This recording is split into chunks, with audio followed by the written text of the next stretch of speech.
Hello, everyone, and welcome to this week's episode of the Psychic Wives podcast. I am Jerry Carabin. I'm Ginger Hendry. And we are very, very happy today to be to have our guest wife, to be joined by our guest wife, Tara Lewin. Say hi, Tara. Hi. I was waiting for you to say hi, Tara. Yeah. So Tara has been a guest with us before. We have two things. We have guests that come on and talk about their thing. And then now we have guest wives, guest wives, yeah. And Tara has been here before. Tara has been on talking about angel and oracle cards, tarot cards.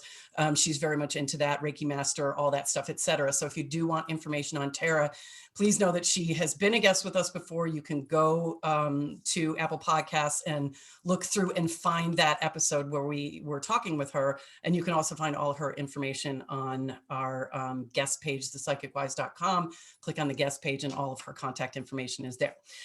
So today we're going to talk about kind of a weird subject, but we think it's a very important subject. Okay. So I'm going to kind of dive right in. We're not talking about cancer. It's hard for us to say that word. We're not talking about the C word. We're talking about how to help when friends, family, loved ones, whatever, have a diagnosis of that C word.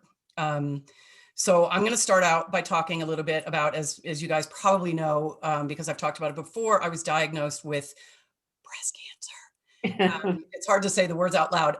Last November, quick little surgery, 12 weeks of chemotherapy, the bad chemotherapy, not the bad chemotherapy, but bad chemotherapy. And then every 3 weeks for a year of the not so bad chemotherapy. And my last one was New Year's Eve. So I am basically officially done with that. So that is my experience so far with that. Also, I have a little bit of experience that my mother passed away from breast cancer 6 years ago. So this is my experience. We're just kind of giving you a little bit of experience before we dive into the important stuff. Tara, do you want to tell us about you? So I am recently diagnosed. It took me off guard. I had no idea. Looking back, there were subtle signs like I was tired, and I just attributed that to the holidays and being a mom.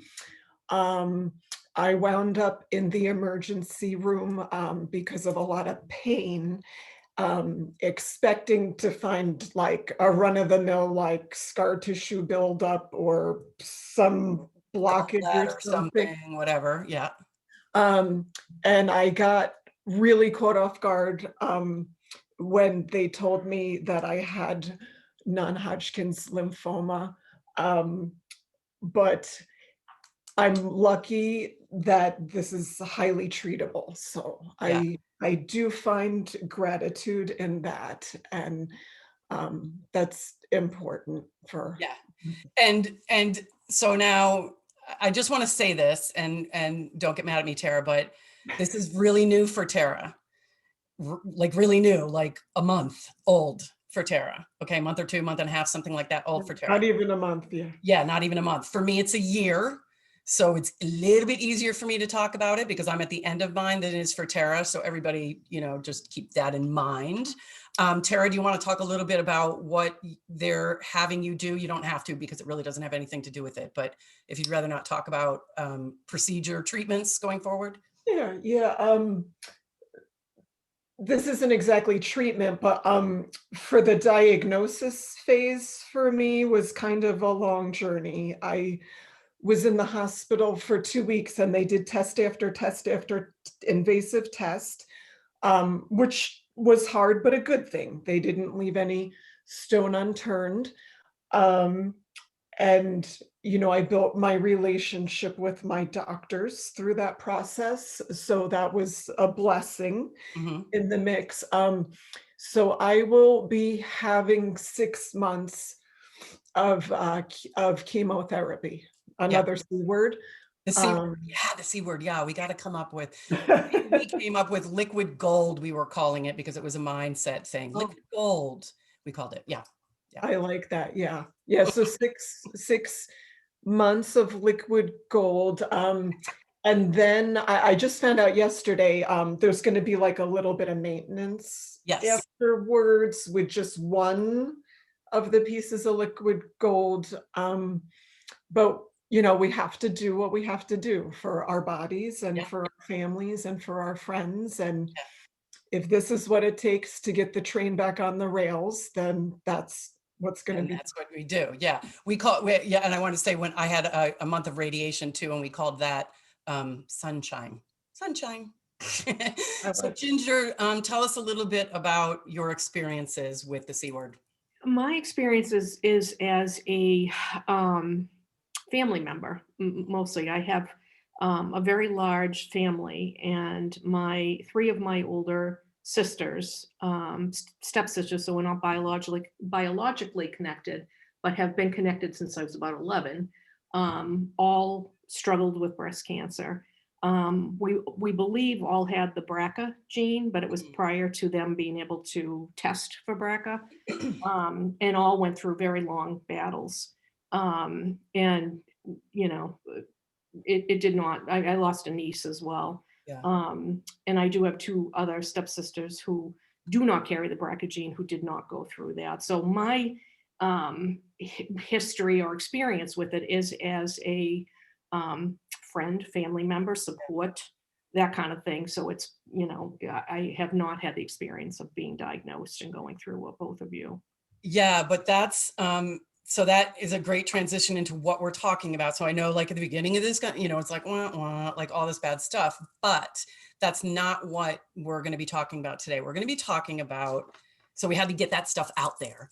We're going to be talking about how best to support someone, like I said, who gets a diagnosis on that, whether it's friend or family members, because there are absolutely some things you do and some things, yeah, don't do that.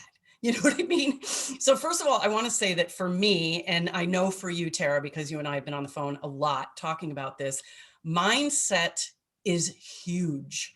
It's everything. And hopefully anybody that's going through this gets a doctor that gets that. And my doctors were immediately, mindset is everything. And they were like telling me that, but they also knew because they got to know me and would talk about, how much I'm into the law of attraction and how much, blah, blah, blah. And so I would really try to stay in that space of a positive mindset, making jokes like that, liquid gold and sunshine, the radiation is sunshine, the chemo is the liquid gold. So if there's one thing you take from this, it's that mindset is everything. So your job is to help with that mindset, which doesn't mean that you need to blow smoke up somebody's butt and because it sucks.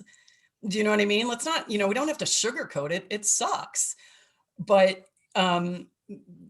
mindset is everything. And so I had friends that would reach out and if I was blue, they would actually say, okay, we're going to let you wallow for a little bit. Okay, time to wrap this up. You know what I mean? And they would like get me out of it. Humor, huge thing for me.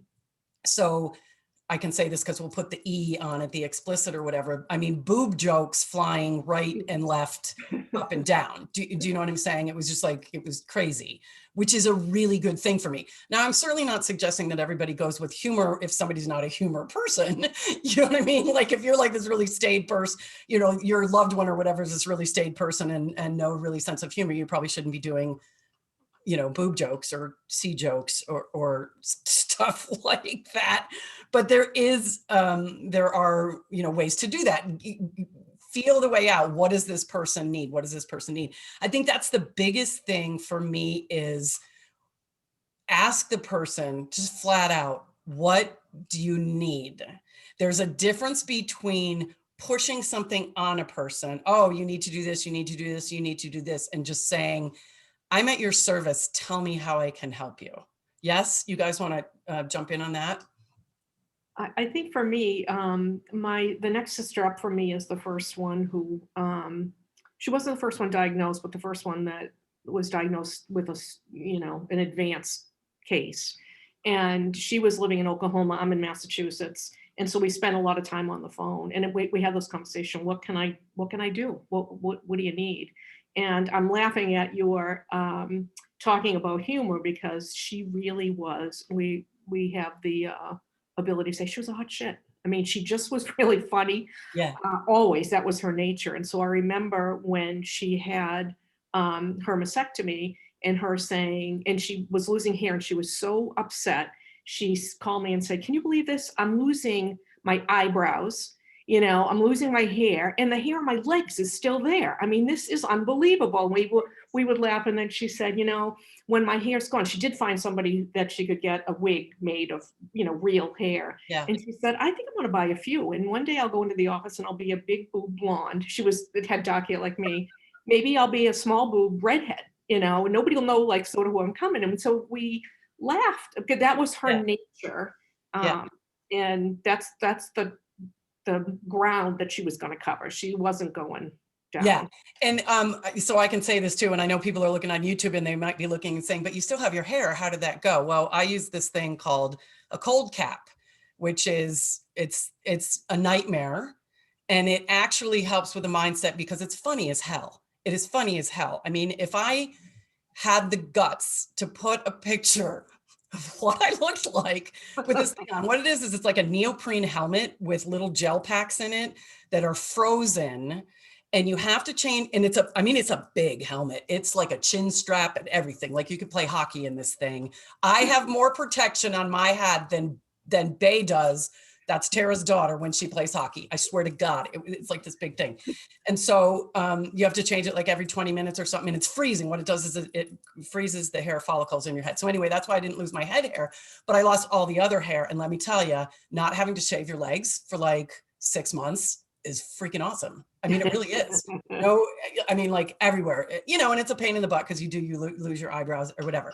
That may or may not happen to Tara, because it does depend on the drug that you're using. It's mostly definitely breast cancer people that lose the hair. But anyway, that whole laughter thing is massive. It's absolutely huge. Can we talk a little bit about, and we want to do this lightly, because we don't want anybody to feel judged or anything like that, but there are definitely some things not to do. Okay, Tara, what are your number one things not to do? We've all had that. We both had them already. Yes. Yeah. I have very well-meaning people in my circle. Yeah. But I've kind of selected a Reiki team who's already working for me. Those are people who were attuned with me and were in the same lineage, and were very well connected. Yeah. So I have that team. They were actually assembled on my way to the hospital when I thought I was just going to be there for a day. And I also hired, what? 2 weeks later. Yeah. Yeah. And I also, hire a professional Reiki Qigong who's been at work professionally for over 2 decades. So I'm all set with that. But I do have some well-meaning people, friends who say they're going to send. But it kind of puts me in an awkward position then to have to tell them I'm already set. Like, I don't. And let's clarify that a little bit. And we've talked, and you'll see in, I think we talked about this when you were our guest or whatever, about permission. When people are energy workers, you always want to ask permission to send energy or to send healing or to send something like that. So I guess it's a permission thing. Hey, I would love to send you Reiki, send you healing energy, send you whatever. Are you open to that? And then they have to not be upset when you say, "No, I'm all set with that," because it is a permission thing. And I know that sounds weird to people that are not like energy workers, but it is a permission thing. So for somebody to say, "Oh my God, I'm sending you Reiki and everything," might not be accepted. Somebody might not want that because they already have their team lined up, or they already have something like that lined up. That's basically what you're saying, right? Yeah. And I've had 3 different Reiki instructors over the years, because I've taken a whole bunch of courses. And in every single course, that was an emphasized part of the curriculum at the very beginning of the course. So I'm kind of baffled. I don't know if other teachers are teaching it different, or if people forget, or if people are just so excited they want to practice. And I think it's also, and we're gonna touch on the next thing in a second. Um, it's certainly not people coming from a malicious place. It's people coming from a place of, what can I do? This is what I know how to do, so this is what I'm gonna do. But there always is that permission thing. With anything, I mean, Yeah. if I was at a restaurant and a doctor like overheard that somebody at my table had a toothache, like one of the kids said a toothache, and I step away to go pay the bill and I come back and the doctor's like looking in my kid's mouth without my permission, that would be a wow moment, Right. Yeah, and it's kind of similar to that. yeah, And I do have a lot of thankfulness that people care. But energy is kind of an intimate thing, yeah. which is why the instructors teach to ask So permission. what would you say to people? Like again, either like, I would love to send you Reiki. Are you open to that? Would be okay. But then you have to be okay if this person says, you know what, I'm all set with that. Yeah, and even the phrasing is kind of can be helpful. And this is what I say to my friends. Hey, if you ever need Reiki, feel free to reach out. Because then Yes. you don't have your friend in an awkward, your friend who's Yeah, that's feeling great. sick, and your friend who's feeling weak, and your friend who's maybe dealing with fear or denial or a million things Mhm. happening. And then your friend has to be in this awkward position of worrying about Hurting not, your feelings. Yeah. yeah, Yeah. So that's a great way to do it. Like, and it goes back to what we said before. What do you need? You know exactly. what I mean? I can send, let me know if you ever need that. So that's kind of your number one thing. My number one thing of what not to do. My number one thing of what not to do. And I know I'm trying to keep this light, so we're getting the what not to do's out first, but oh, you need to get a second opinion. You need to, don't do that, get a second opinion. And then my cousin 25 years ago had this type of C. What everybody needs to understand is there are definitely protocols when you have certain types of C. There are protocols. This is what works. This is da da da da da. And there are different types of C. I gotta say it. There are different types of cancer all over the place. There are different stages of them. There are different areas that it's in. There are different bodies that it's in. There are different health. Each person is in a different state of health. So, and the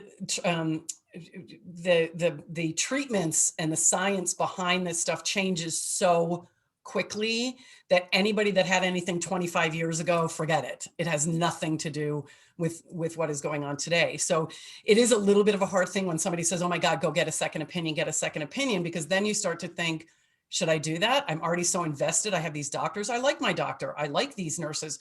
But if I get a second opinion, now I'm delayed 3 months. Now are they going to say the same thing? Am I going to insult my doctor when I say, let me go get a second opinion? Now, don't get me wrong. I think I said this to Tara at one point on the phone. If I was like, was having trouble with sinuses or something, and somebody says, oh, you have a deviated septum, you should do that, I'd probably go get a second opinion for something like that. Now, I understand that sounds weird because cancer is such a big thing, but they as long as you like your oncologist and you like, I think it's really, it causes more anxiety than not when people like, get a second opinion. And my cousin did this, my cousin did this. Now I'm going to say, we understand completely that when people come with you with that information, they're coming from a place of, I want to help. I want so much to help. So this is how I'm going to help. I'm going to give you the story about my cousin that had it and blah, blah, blah, and how they were great and not a problem and everything. Or this is what I did when I get that. and we know that you're coming from this place, but the other side of it, I hope everybody can see the other side of what can I do as opposed to do this, do this, do this. Well, let me say too, for the person who may be thinking of saying that to somebody, what I say to myself, because I have had this experience, is it's almost, I don't mean insulting, but I'll use that word because I don't have a better word, but it's almost insulting for somebody to say to you, get a second opinion, as if you hadn't thought of that. Right. Or look at this, as if you're not bright enough to figure out that you've already looked at everything. Yeah. So again, I know people are coming from a good place, but I do always try to say, like, why would somebody, like, I don't want to insult somebody. I know that Yeah. everybody's intelligent and trying to do the best thing they can for their own health care. Who am I Yeah. to, unless somebody said to me, hey, I need a new doctor. Do you know, do you have Yeah. any experience? Then I would feel like, okay, I have, or I don't, or I Yes. don't. But And that's a really good thing you said. Trust me, when somebody gives you this diagnosis, one of these diagnoses, you're doing your research. yes. You're looking at the drugs, you're looking at the research. You're not like, okay, sure, I'll be I there don't Tuesday. know. You know what I mean? You're doing this, you're doing all the things. You know what I mean? So again, we this is not to make anybody feel bad. This is hopefully to make somebody just, oh God, that makes sense. Like coming at it from the other end. So we've kind of talked about what not to do. Could I hop in Yeah, just one yeah, super, in relation to what you just said, I had that experience as well, with people wanting to help. And they would say, oh, my whomever got this thing to help them with the side effects, and ask your doctor about this and blah, blah, blah. So, as you know, the doctors are extremely busy. There are a lot of sick people out there. My time with them is limited. And I would bring these things up and they would look at me and they would say, that is not even a side effect of your, why are you talking about this? And it would kind of like embarrass me a little bit. yeah, And the limited time that I had with them it's trickling away while I'm bringing these topics to the table, yeah. that don't pertain to me at all. Yeah. And that's the thing. I think people out there think chemo is one thing. There are a gazillion different types of chemo, and not everybody gets the same one. Even if you have breast cancer, there are like a bunch of different ones in there. So there's not one there's not one chemo for cancer. They're so different. They're so different there. That was great. I'm glad that you said that, because that brought up something else that I wanted to write down. I had a lot of people, and okay, so the three of us are, because we do energy work and stuff, there is a little bit of, we lean, probably, at least I know I do. I shouldn't say the three of us, at least I know I do, lean a little bit towards holistic stuff when I can. Do you know what I mean? So I'm not the first one to jump out there and get a prescription for whatever. I'm doing things for the most part holistically. Yes, there are books out there and studies out there of people that absolutely took care of this completely and totally holistically. They did not go for drugs. They did not go for stuff like that. And I have had people give me books. Hey, here's another option. And they did it lovingly. And I'm great that, I got books. Here's another option. And it is another option if you, some people be like, absolutely not that another, absolutely that's not another option. Let me tell you, those holistic things, there are people that have healed themselves that way. And I totally get it. But you have to be 100% on board. Like, you are eating at a certain time, you are eating a certain thing, you are not drinking, you are not nothing like that. Like, maybe I'll have a glass of wine. No, you blew it. Do you know what I mean? So they're like super, super, super hard, regimented things. I'm not saying that that's not the way to go, but it's a personal choice. So if someone says to you, you have to do this holistically, you have to do this holistically, unless they've walked in those shoes, you gotta, it's just, that's also not really helpful. You have to do this holistically, but you say, hey, I got this great book, you might want to check it out. That's totally fine. And I totally understood that. And I read these books and I was like, you know what? There's a lifestyle shift in there. And I have changed certain things that I eat based on those books, Mhm. which is great. But it's not one of those things. You have to do this holistically. I would never in a million years get chemo. Because that's another thing. Like I would never in a million years get chemo unless you've had cancer.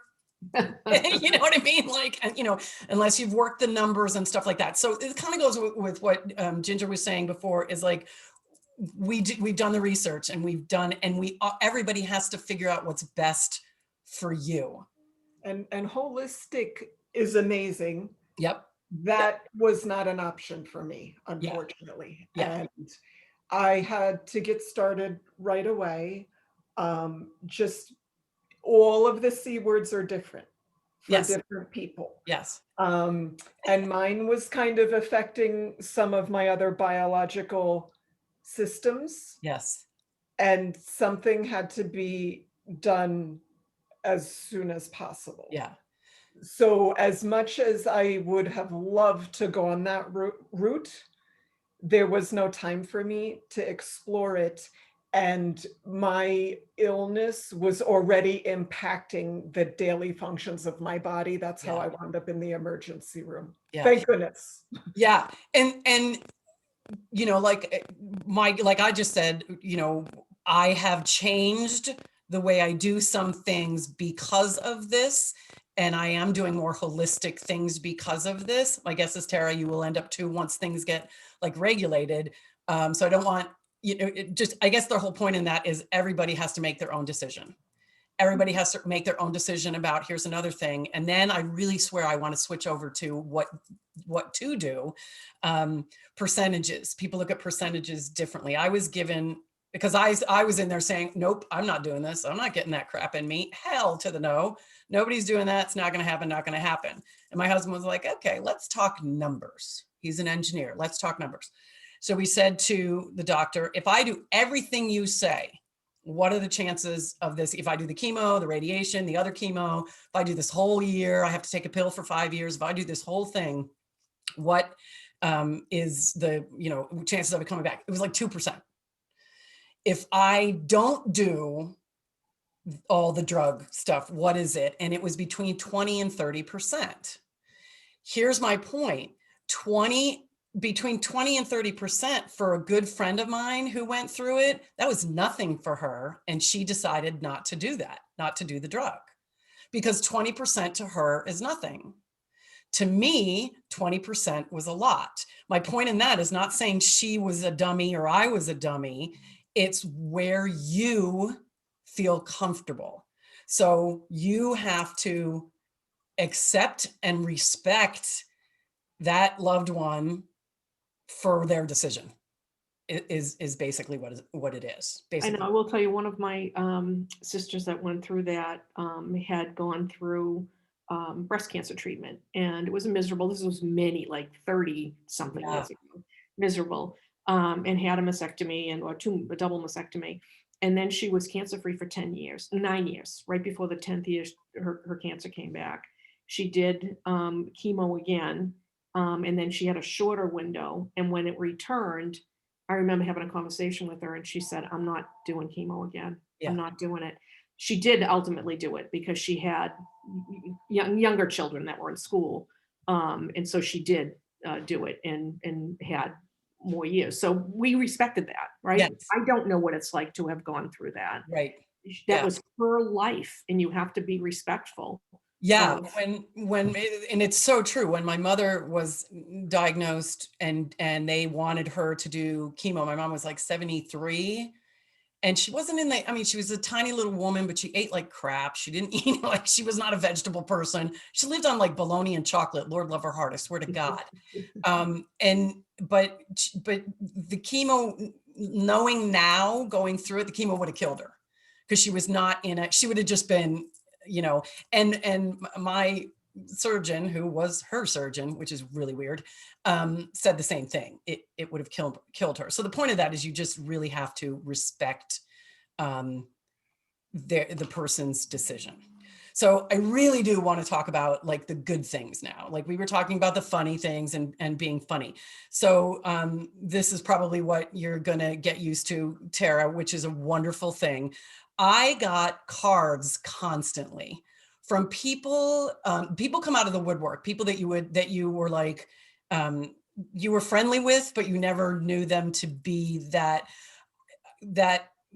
person or whatever. I would get, and now they're very special friends to me. I would get the most hysterical cards from people. Just on a monthly basis, I would get another card from somebody, or every couple of weeks, I would get another card from somebody.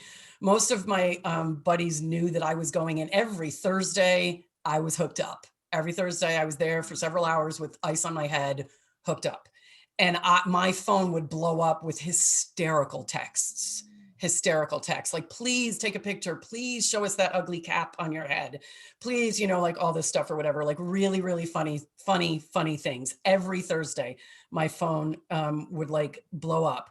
So that for me was fabulous, just because I knew people were there, and it wasn't anything like, oh, I feel so bad that you're there, it wasn't like that. It's like, so what you doing, like that, just stupid text like that, or just a heart, or just, something silly like that. A friend of mine sent me a t-shirt that has a unicorn on it, and it said, just surviving cancer and farting unicorn sparkles. Like, that's just like do you know what I mean? So it was just silly things like that. And it was just an absolute keeping in touch with people. And I also had people that I had people that are very, like my mother-in-law, would every week, she would email me and she was just like, I'm praying for you. My church, she's very religious, she goes to church constantly. We said a mass for you today. That feels really good, no matter what, religious type thing you are. Praying is amazing, and everybody does it in their own way.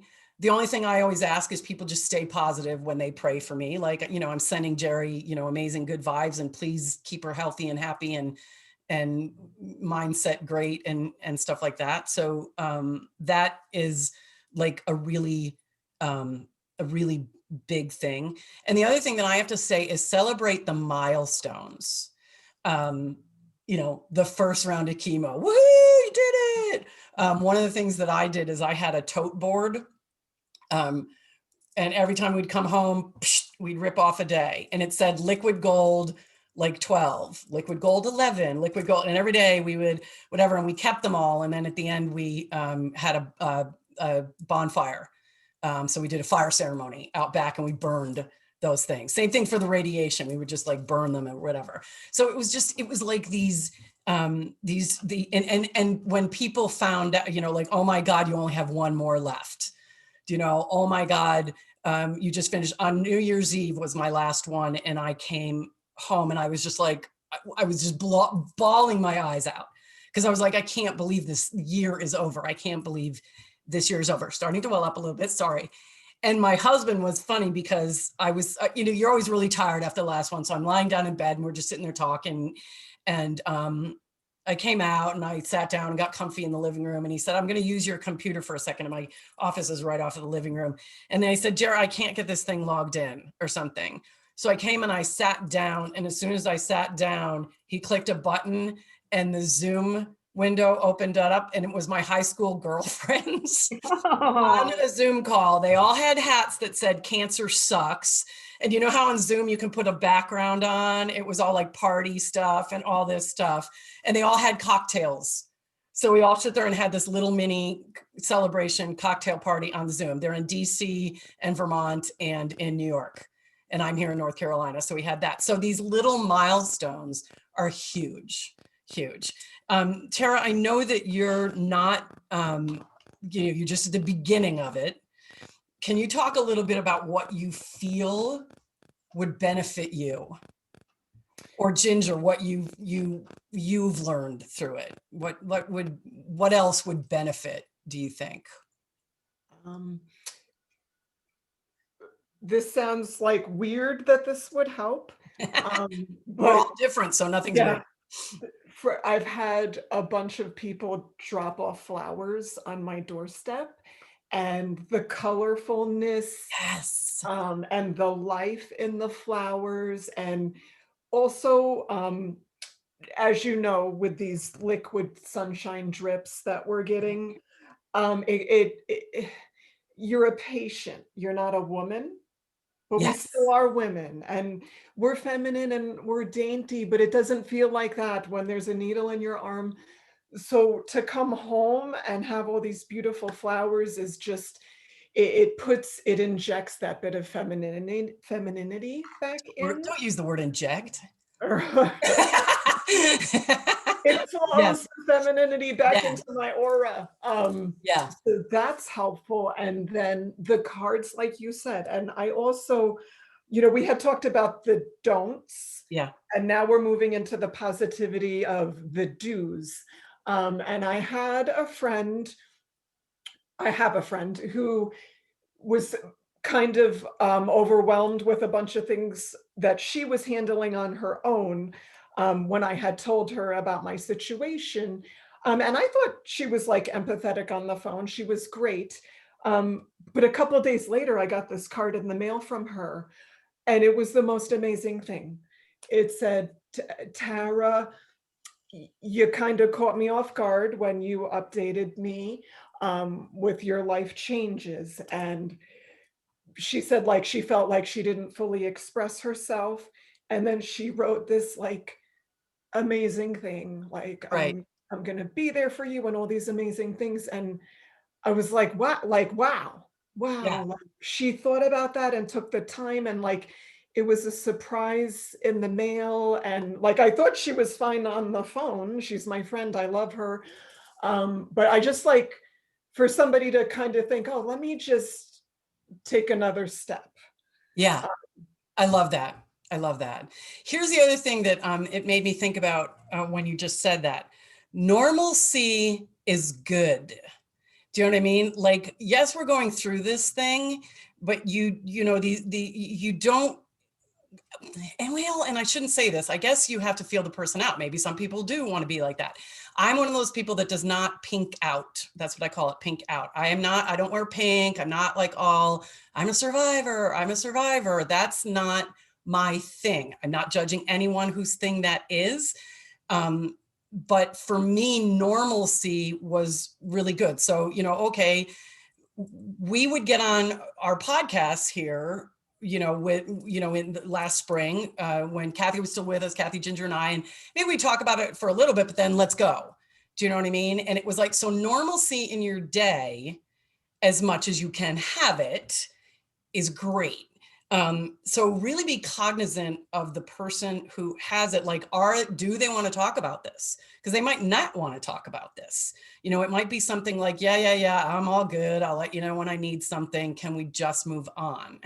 But of course, not everybody's going to be like that. Some people are going to want to be. It's going to be their whole thing, and it's their whole life, and they need to focus on it that way. So that's something that you, being the loved one, should kind of just feel that person out. Is that person the kind of person that needs you to, talk about it all the time? What were you going to Yeah, say? and I think every day is different, right? I mean, I was the Yes. closest to my niece, because she was born when I was in high school, so I was always really close to her, and the next sister up that I just mentioned.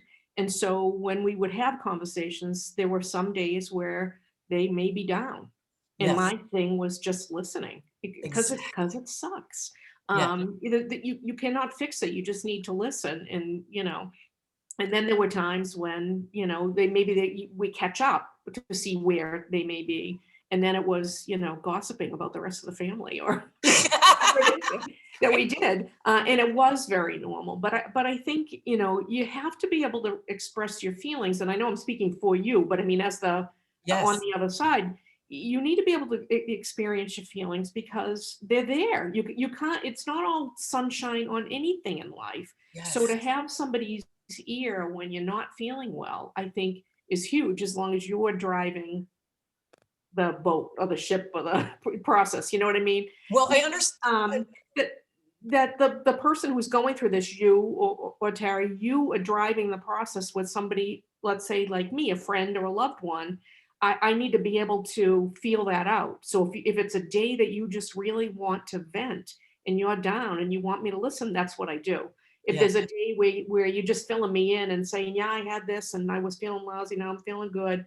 Hey, I might have a scoop for you. I might have a joke for you. You Yeah. know what I mean? That's the normalcy. But you should be driving that process, not the person who's on the other end. And I love that. I love that you said that. But then there's also that piece like, okay, so you as the loved one are kind of freaking out.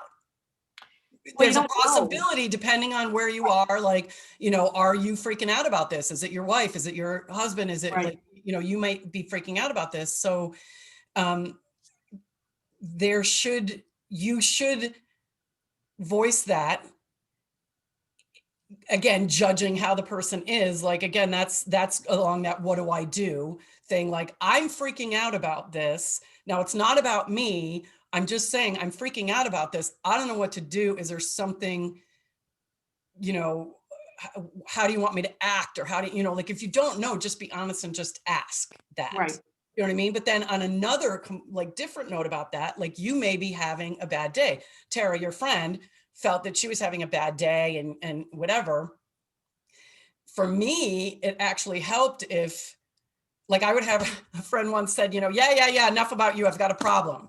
And it was like hysterical, because it was like, I was like, oh, thank God, you know, we can talk about something, like, I can now get into, you know, intuitive mode or in good friend helper mode or something like that. And again, that's all you have to feel that out. But I think you as the patient also have to understand, again, where everybody's coming from, and they may be kind of freaked out. I remember when my mom was sick, my family members were not, they were all in New Jersey and I was down here with my mom. And there was a lot of tension because they were going through intense fear about this whole thing and they had no control over anything. So there was lashing out and stuff, and we weren't talking things out the way we should have been. There was definitely lashing out but it was not against me. They were lashing out at me, but it wasn't against me. It was because of fear and stuff like that. So I think we as this person have to kind of understand that too. And here's the other thing that I want to throw out there. There are people that disappear. Mm. There are people that disappear. I had to learn that wasn't about me either. That was about, I can't handle this. Maybe there was something in their life. Maybe they lost somebody in their life. Maybe they can't do anything medical. Maybe they're so empathic. They can't, who knows? But you have to, as the patient, be okay with that, you know, because they just don't know how to handle something. And then hopefully that will work itself out afterwards, or whatever. But again, the big picture here, I say mindset. You know, totally. I like what you had been saying, Ginger. You got to feel the person out. And every day it's going to be different, whatever. Like, I was really, really, really, really, really good. Like, oh, this is nothing. This is a piece of cake, until like week 8, 7 or 8. And then I was like, oh, wah, wah. You know, like, oh man, this kind of sucks, you know, just feeling that out. And there's going to be tears, and there's going to be this, and there's going to be that. But mindset, cards, texts, touching out, or touching base. You don't have to do anything huge. It's not like that. We don't need huge things, but try not to come from that. Tara, what are you going to say?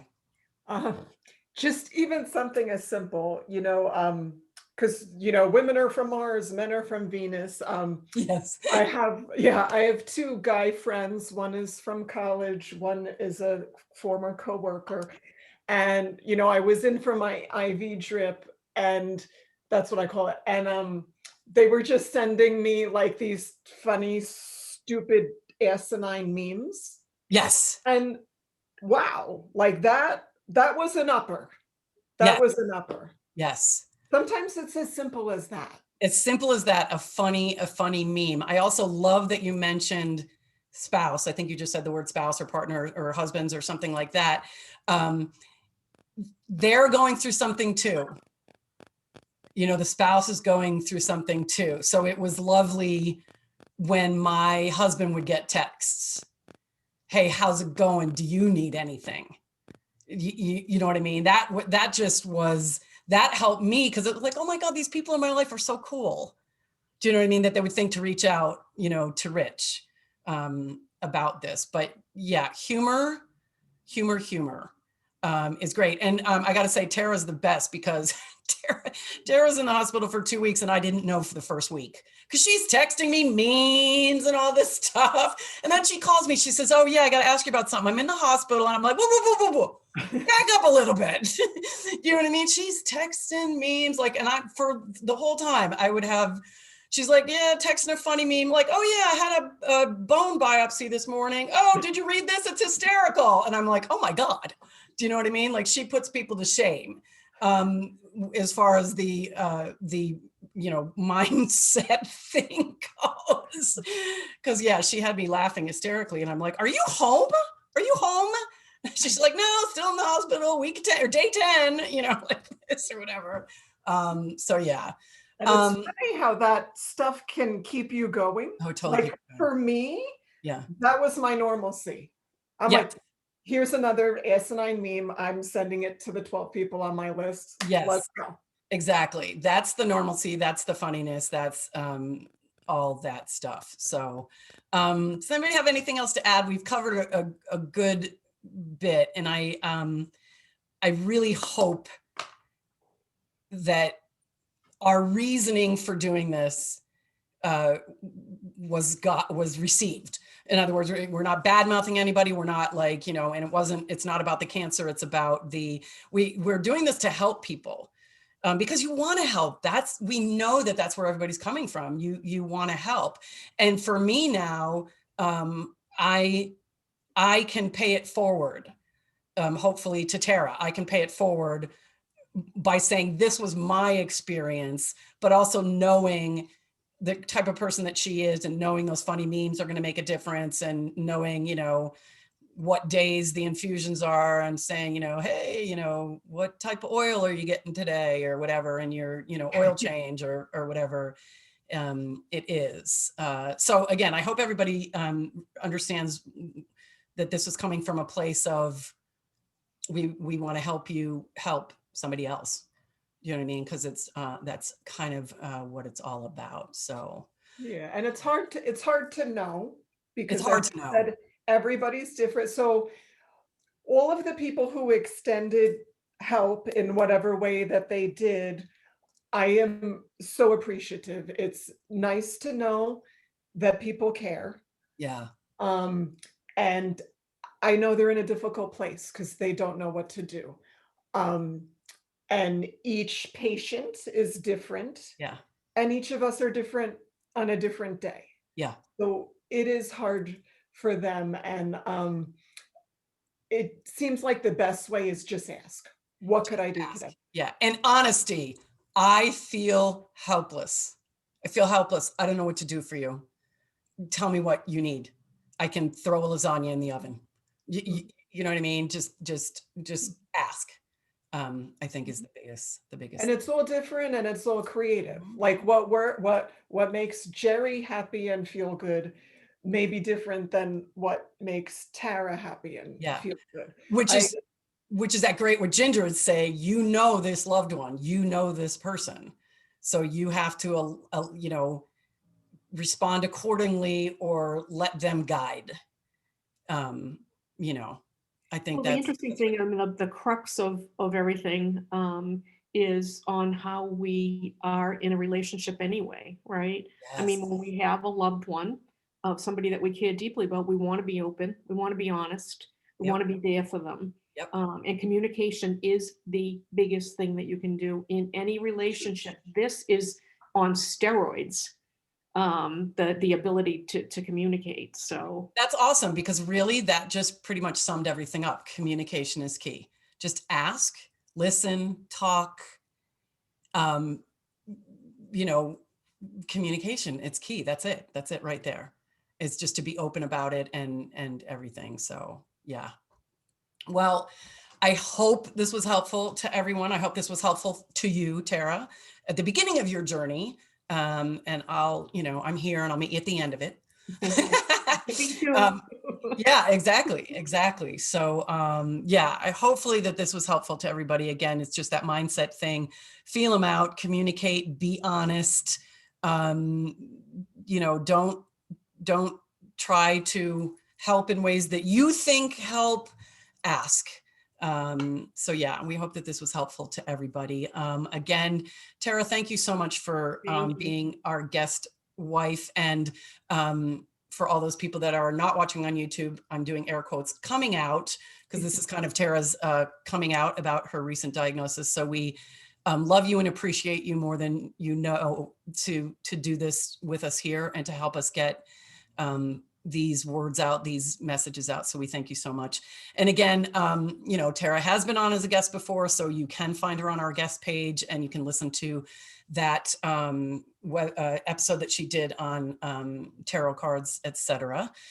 So thank you all so much for listening. Thank you again, Tara, for listening, and we will see you next time on the Psychic Wives podcast. Bye, everyone. Bye. Thank you. Love you.